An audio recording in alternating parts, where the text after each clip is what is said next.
Hey guys, it's Spanets and we are gonna speak about captaining, drafting, and other useful competitive slash tournament skills. So, as you know, recently SUNTZU Open hosted 8 teams with 8 captains from SUNTZU for over 90 players who joined us, and more than 48 matches were played. My team won the tournament eventually.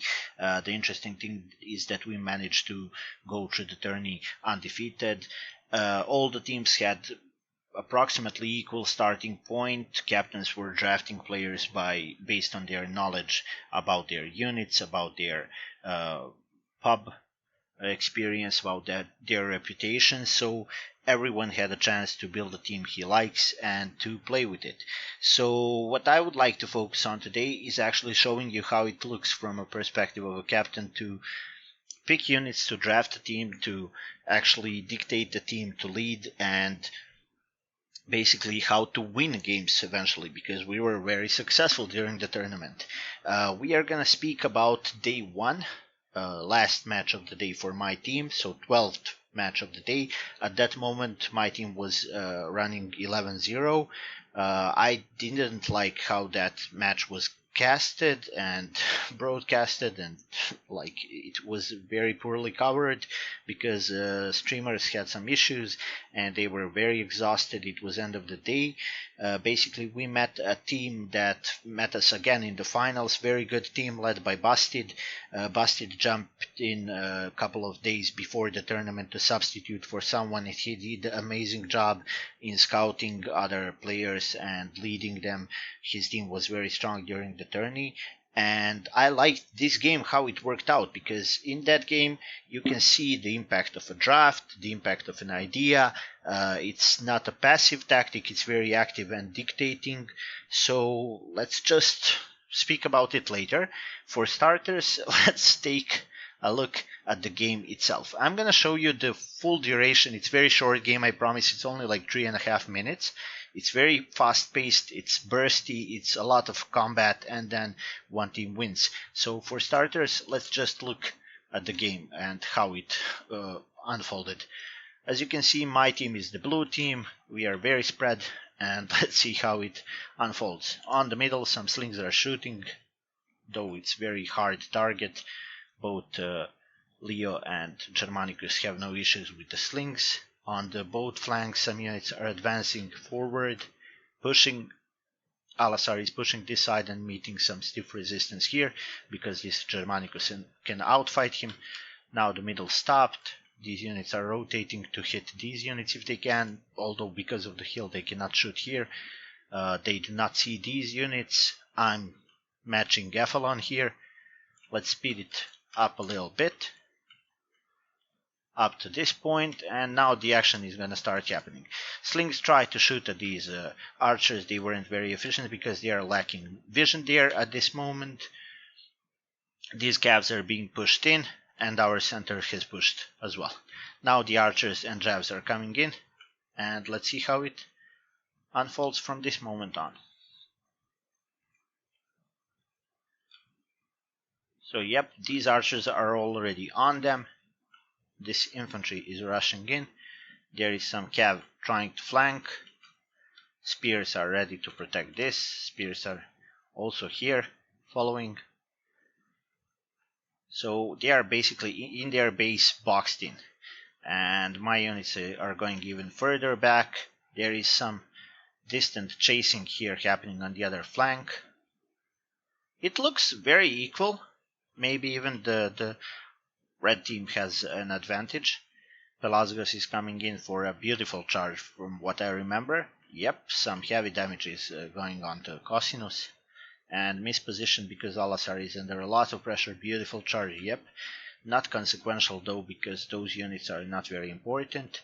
I'm catching up with some slings here, pressuring them, and they are basically being boxed in quite heavily. Some capping is happening, more rotations from Cav that's running on the outskirts, and now heavy damage is coming into these slings and javs.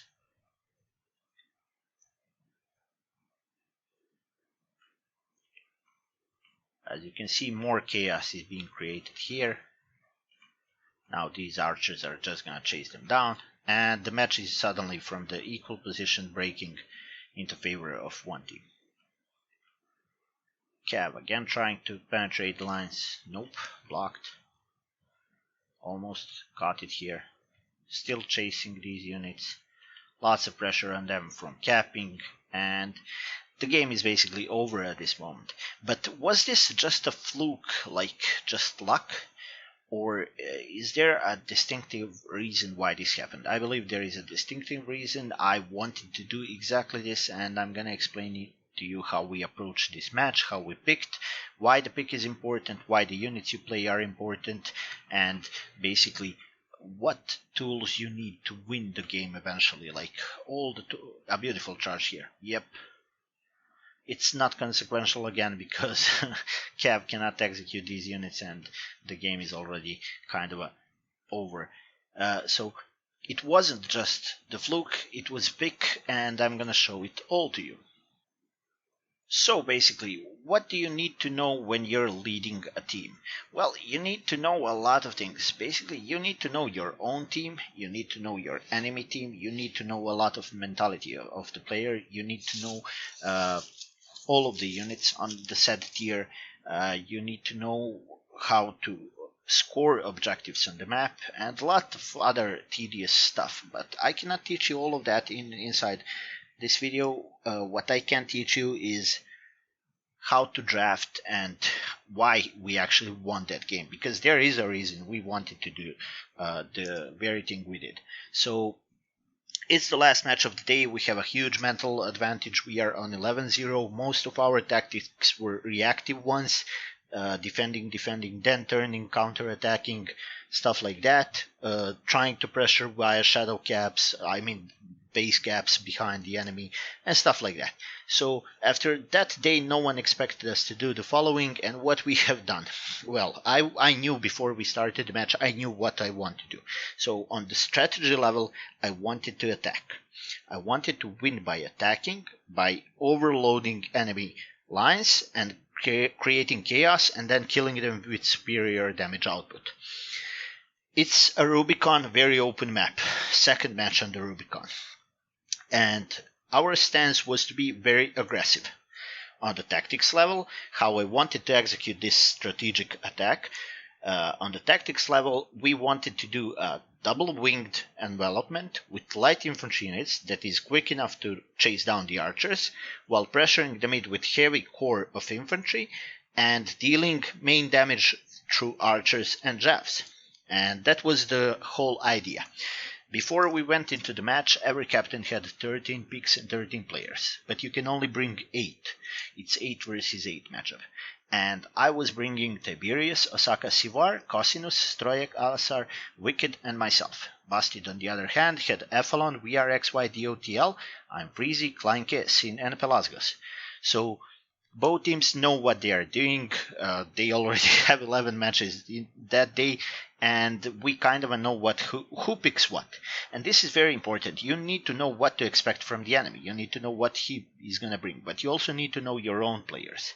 And the draft is basically going to be, Bastid is going to pick 1, then I'm going to pick 3, Bastid picks 3, I pick 2, Basti pick 3, I pick 3, and he has the last pick. So this last pick is very important to him because it's a savior point. It can turn everything around. It can be a surprise pick. I used that pick a couple of times to use elephants, just when enemy has a very infantry dependent line to break those lines. So the last pick is very valuable. But in order to make the best out of that last pick, you cannot lose before that pick happens. And I try to pull that here. It's Rubicon. It's very open map. They have 2 slinger players. That's what I know. They love playing slings. Everyone loves playing slings on the Rubicon. So my idea is to force them into picking very light units. Units that are very long ranged and do damage to the archers. So let's see how the pick unfolds. Bastid is going to open up with safe pick on his sword infantry, and that's very safe. He's not telling me anything. He always plays that. Like, you have this info on the sides of the image. You can see what people play, and I'm going to explain that again. So I'm going to counter react to that by picking Tiberius Pikes, because Tiberius only has Pikes and Spears and Leonidas. Spears are not that very good. I'm picking Pikes. It's very strong core unit. It's going to give you some stability. That part of the front is not going to break so easily. They have to commit plenty of units to counter that. Pikes are very resistant to light arty, because you can make a thin line and then light arty simply has no impact. So I want Pikes in my center. He has to play it. Everyone knows he's going to play it, so I'm just going to show them, yes, I have Pikes. I'm going to pick Osaka on the Archers because he has plenty of units. He's an amazing player, but I wanted him on the Archers. He's the most valuable on the Archers, and it would be a waste not to do so. Since he was playing Archers whole day, there is no point in hiding that fact, so I'm just going to pick him straight away. And then I'm going to do a filler pick. Basically, I have Sivar. He's very capable player with lots of units. And I'm just going to use him to pick some more sturdy infantry. So I'm preparing for the worst, because some teams try to hard push us with plenty of infantry units, and I'm not giving them away anything. I'm ready. Like, I have heavy infantry, I have medium infantry, I have archers. That's like strong core ready to deal with any situation in game. Then we can fill in with other units. So how are they going to respond? Well, do you see these orange columns on the side of on the side of Royal Peltasts team? Ephelon, VRXY, I'm Freezy, Klein Kepelasgus, those are all predictable picks. So let's see what they are going to do. They decided to pick Ephelon on Cav, as he was playing the whole day, VRXY on the Spears, because he was filling in the Spears role, and DOTL the Slings. Very smart pick, very balanced pick.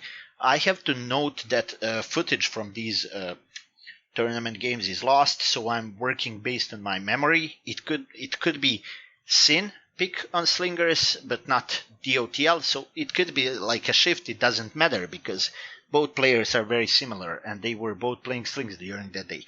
So they are picking very balanced stance, but also it's quite light for now. Like, they cannot, with these units, they are showing me nothing. It's very smart. It's like, we need Cav, yes, we are gonna pick Cav, sure, you can know that. We need Slings because they are good versus Archers, yeah, sure, we are gonna pick one set of Slings. And we have a Spear on Melty, who's always good. So they are not showing me anything, but at the same time, you must understand that their combo is very light. And what I mean when I say light, it cannot deal with tough enemies. Like, Slings do very little damage to my units. These Archers are monsters, especially if I hide them. They do not hit these infantry units at all, and their infantry cannot deal with my infantry. Just look at it. Like, he's not gonna run with Milty into Germanicus with heavy units, or with Germanicus into Pikes. So right now they are a balanced team, but they are not solving the problems that are showing up on the map. So I'm just gonna proceed and pick my two picks. It's Cosinus, who is forced to play Archers, and everyone knows he has only Archers, so I'm just gonna waste his pick now. Yes, I'm gonna tell them, hey, I have another set of Archers. And then I'm gonna pick Stroek with Jabs and Caesar, because every team kind of needs Caesar. It's too valuable to break key points, to kill off elephants, to kill off pikes. So I'm just gonna fill in with Javs, because everyone knows we are gonna play Javs. So what am I showing them right here? I'm showing them, hey, we have double set of Archers. They are short-ranged, very good at dealing damage, but they can be countered from very far away. So basically, I want them to pick more Slings. I really do. I want them to pick more Slings. That was the idea. Pick more Slings. I hide everything you can hit from you, and then you cannot shoot at anything while I'm gaining ground on you. Then when we get into the melee with you, you're just gonna lose on brute force strength to these Archers, because these Archers hit these Slingers just too hard. So how do they respond? And this is where the game is breaking. Why is the game breaking? Because they have to respond to two issues they have here. A, my infantry lineup is extremely strong and heavy. They have to choose, how do we deal with this infantry? This infantry is too tough.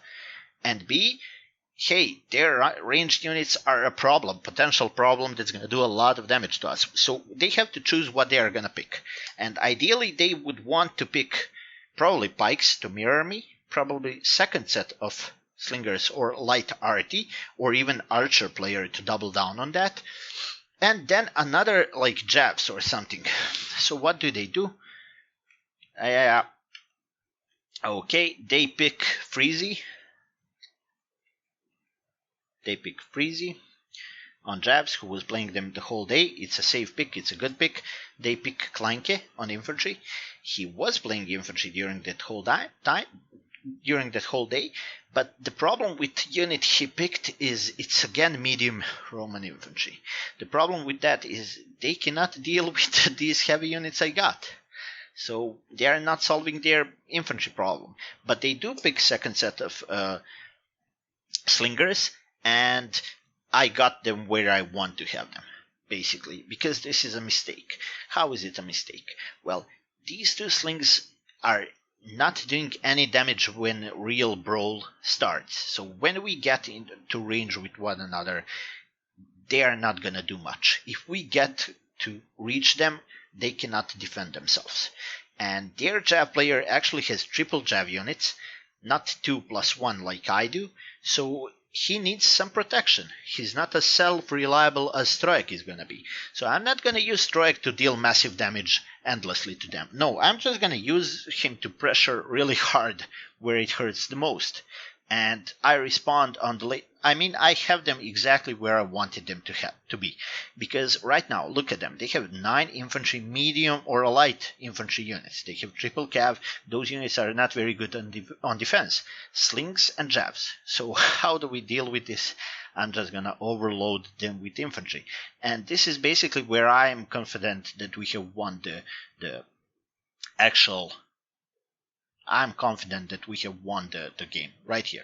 So why is it? Because I have one flanking unit in Melty on one side. I have Wicked Pirate who can double down on defense on the archers and stuff like that. I have myself on a mixture of units that are like, you might wonder, hey, why didn't Spanets pick Cav? Well, I'm playing it safe here. How am I playing it safe? If I pick triple Cav, and they pick another set of cav, or even another set of archers, and I'm pressured to attack them. Those cavs are not very good with dealing with infantry, even this light infantry. And those cavs, you must understand how fragile they are. They are really weak in a sense that you mess up once you lose the unit. But these Andarta swords, they are tier 7 unit on barbarian infantry. They are extremely strong, extremely fun to play with, and they combine the mobility with tankiness of infantry. On Arminius, they are monster unit. I adore them. I played them with mixture of infantry or infantry and cav, or infantry and archers on this ranked session we had during the tests. I had huge success with them, and they are resistant to missiles, especially to slings who don't hit too hard. They are quicker than all of the range units they got, so just because of momentum and charge, they are gonna catch up, and they can stay in melee combat as well. And they are much tougher than cav, so if Ephelon wants to mess with me, and I keep my cav with my infantry close one to another, he cannot fight me, because I'm just gonna spook him away. So right now, Ephelon has some objective to do. It's chasing archers and javs, but in reality, just because we have this much infantry, he can never reach them, and he's weaker than infantry, so he's kind of a useless. And also, if we do get in trouble and they try to cap our base, I'm gonna have one cav unit to go back and to decap until the help arrives. So we want to attack very aggressively. This cav unit is a fail-safe mechanism from base cap, and these infantry units are fail-safe mechanism from losing melee combat. Like, they can catch up with range, they can outfight the cav. So what are they gonna do? It's Pelasgus who's left alone. He has somewhat limited choice, not completely. He can try to cheese with elephants. It's not gonna work. We have pikes that are gonna block off huge part of the area. We have double barb archers who hit really hard on the elephant, so that's a useless pick. He can go for some light infantry unit, it does nothing. He can go for archers that he play a lot, and that's what I'm hoping for at that moment. I really want him to play archers, because he's gonna just lose when we collapse on them with 15 infantry units. They're just gonna lose. And he has limited options. Best choice he can make is to pick pikes. Then if he picks pikes, they can hope to kite us out to kill the archers, to prolong the game, and eventually to kill us with the remaining ranged units. But he doesn't. He picks cav, barb cav, he doubles down on that. And I know at this moment that their chances to win are very, very slim. Why is that? Because they have no fighting power to outfight our infantry, and if we play correctly around our ranged units, we are going to win on that field as well. So let's speak about theory at this moment, about options of the team. Like, what's the deal? Potential dangers to my team are that we lose cohesion, that our lighter flanking units go in too early to die off to these javs, that our archers make a misstep and die off to slings, that their cav catches our archers. So it needs to be approached carefully. But also we have stable opener because we are very mobile. Whatever they do, we can rotate quickly to the field. We have diversity of units. We can do stuff on the map. So there is plus side and negative side. As it goes for units, I don't know if you guys know, tier 7 barb archers are extremely strong in OP. Heavy Roman infantry is very decent on this tier. They have heavy pilum. It does massive damage. Milty on tier 7 is very resistant to missiles from head on. He has some armor, he's very mobile. I don't like the fighting potential of that unit, but they are just as strong as any other spear. And basically at this moment we have 15 infantry units, they have only 9. So that's 6 full infantry units. Those units do not die quickly to slings. Javs are their biggest damage dealer.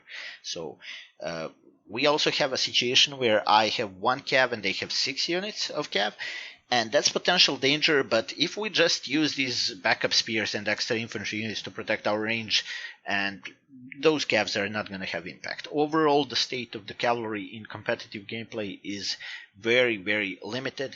Even though you see some impressive charges here and there, those charges do not kill off units, cav dies off too quickly, and stuff happens. Also, what I forgot to point out is that these Andarta swords, these tier 7 barb infantry units, are so good at scouting. They actually see, I think, even further than the cav does. And on Armenius in infiltration, they have massive scouting potential. So you do not need cav to scout with them. Vision in this game, barb archers, barb infantry, they see all of the map. We see everything we need to see. So we need no cav to scout for us. And lastly, we have a situation with 8 ranged units on our side, 9 ranged units on their side. In theory, they are stronger. In reality, if we satisfy a couple of conditions, we are stronger. A couple of conditions are: do not get shot from very start, do not get killed for nothing, get close, get personal, get into the range, and at one moment start dealing massive damage that enemy team cannot take.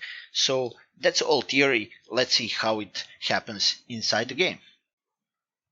So, about the deployment on the map once the map starts.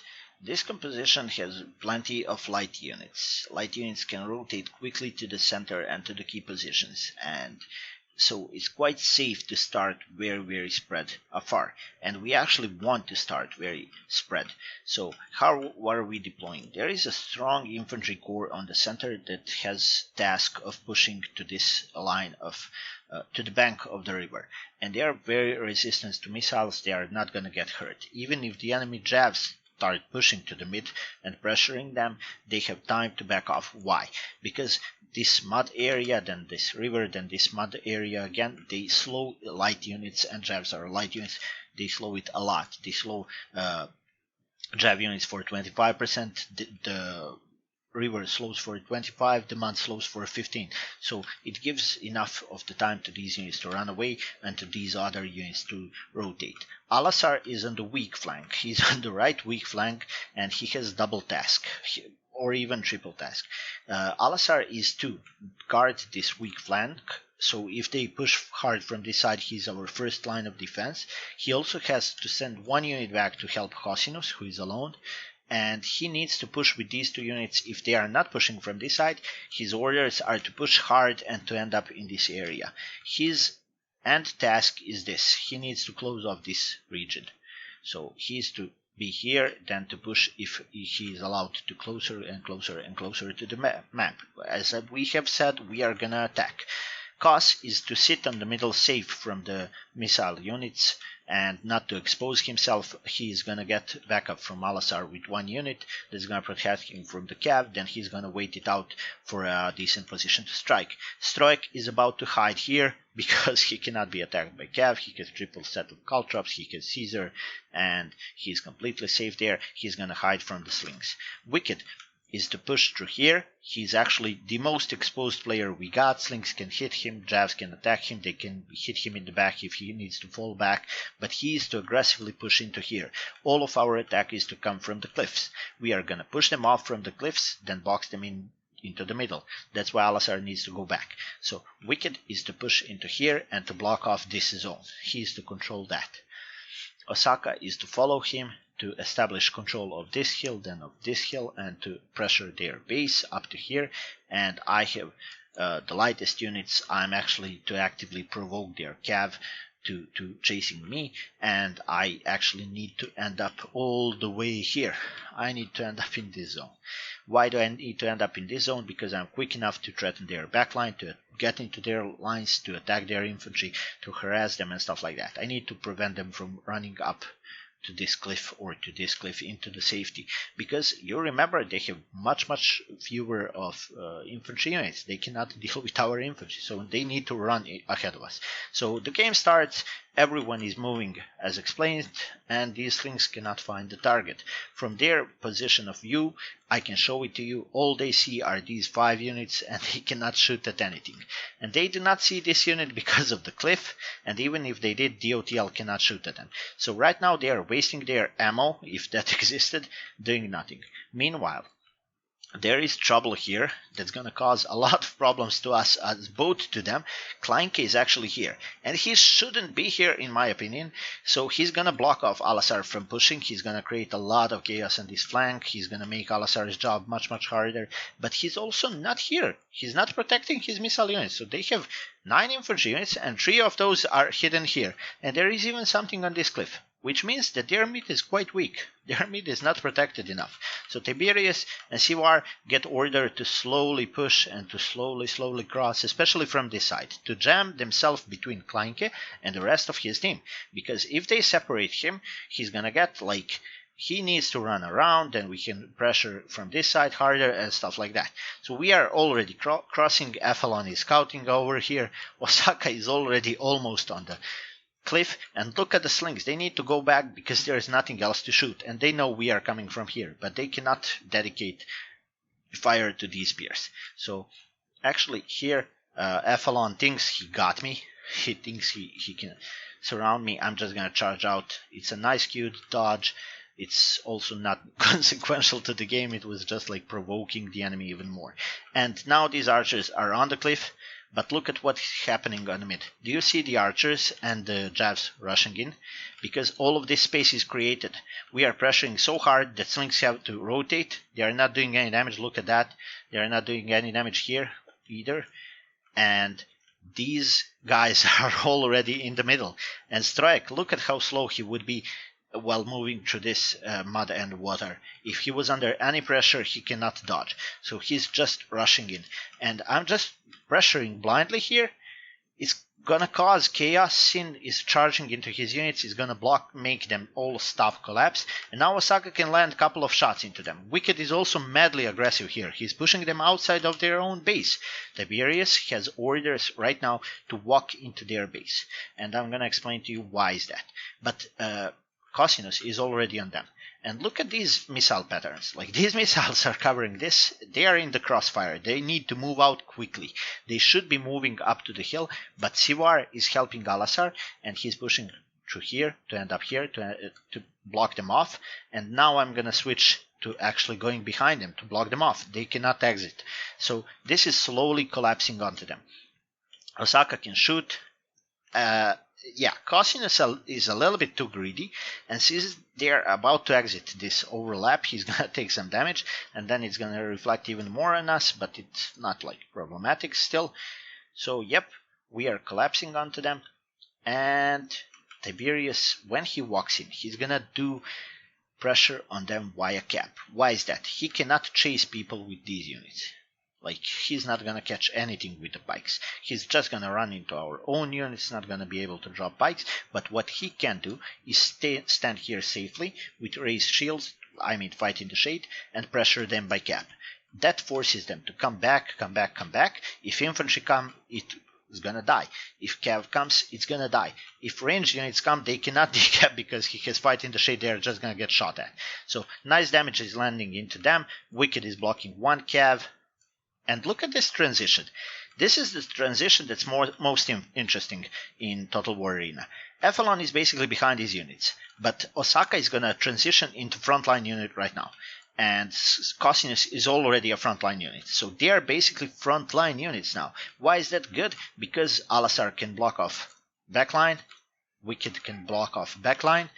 So these cavs got nothing to do. They are exposed on this outside circle of the combat, and all they can attack is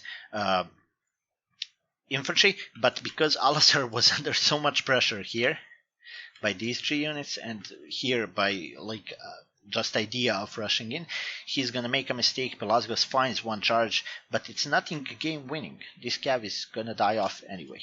As you can see, he still has 51 of his models. And since these slings are standing, Osaka is gonna catch them. Now, look at the score. They are leading by 30. I'm causing chaos here. Sivar is coming in to hit the VRXY. He's not lying to himself. He cannot catch these slings. But he's stepping in, and this is where the game breaks. This unit is gonna create so much chaos into their line that Osaka is gonna hit them in the back, in the back, in the back. Even if he doesn't, Alasar is going to push them back. And this is where the game breaks. Now they are under so much pressure from Tiberius' units. Cav, look at the Cav. 4 Cav units doing nothing on the map. They got no targets. They cannot fight out with anyone. They do nothing. All they are good is for emergency decaps here, and they are going to trade badly. So this is too much pressure. Even this infantry is coming from this side. And look at this unit. It has free range to hit 5 or 6 of their units. So this is the thing when you have more infantry than the enemy does. If you match them, if you're not afraid to fight them 1-for-1, you can always create disbalance. So if he fights you, he's not fighting your teammate who can chase them. And this is exactly what we are doing. We are collapsing completely on them. This is the game won for us. There is no, like, it doesn't even look as superior as it was in reality for us. As you can see, they are completely collapsing. And that's how you win the game. Now, let's examine the scoreboard, because this is over. And I don't think it even indicates the reality of this game. You're going to see how it truly was. I'm going to show you on the scoreboard. This unit is, by the way, dead because replay desynced a little bit. It's too bad. I'm guessing some of these units are also dead, like perhaps these Javs. So, okay, this is the end of the game. They got no decaps. They have nothing to deal with us. We still have 3 healthy archers that are gonna deal damage. We still have Javs that can deal damage. And this is exactly what I spoke of. We are gonna use these archers and Javs to deal crucial damage. And all of that because we are pushing them so hard back. Like, they have space to do stuff on the map. And if we examine this scoreboard, what does it say? It says that Osaka killed almost 4 or maybe even 5 units. So this is massive damage. Tiberius didn't kill anything, but he didn't have to. He has passive pressure past the point where he carried us through the river. From that moment on, he just creates passive pressure for them to come back. So Stroik killed 2.5 units. And remember, he is self-reliant. He can defend himself with infantry, so he's also a pusher. He doesn't rely on anything. Wicked did some damage. Sivar did some damage. He actually killed this spear unit in the woods, and he would do even more if he didn't help Alasar. I killed 2 units, Cosinus killed 2 units, and we dealt lots of damage. And compare that to the enemy team, where only VRXY got to fight me, so he has because I was rushing so hard into him, he has some aggression. Sin barely got to scratch people. It's 2 units and he couldn't deliver definitive damage onto anyone except of one of Cosinus' units here, if you remember. Ephelon had no impact. Bastard had no impact, Pella had no impact, Clunky had no impact, DOTL got nothing to shoot at. Like, this is so problematic, and only Freezy managed to deliver some substantial aggression next to that, and it's only 2 units killed with 3 jabs. So this score depicts how game really looked from their perspective. They couldn't find targets to kill, slingers were not effective, infantry cannot fight with tougher infantry with more units, and this aggressive attack type steamrolled through them. Now, thank you for attention. I don't think there is plenty of stuff I could say right now and still keep your interest. If you have any questions, please post them in questions down below in comments, and I hope you learned something and that you have enjoyed this. Right now, I'm just gonna replay this whole game once again with my best camera work, but in real time and without comments, and I hope you can see after this explanation, you're gonna see pattern on how we actually approach this game and won it. Thank you for attention, goodbye, enjoy the video.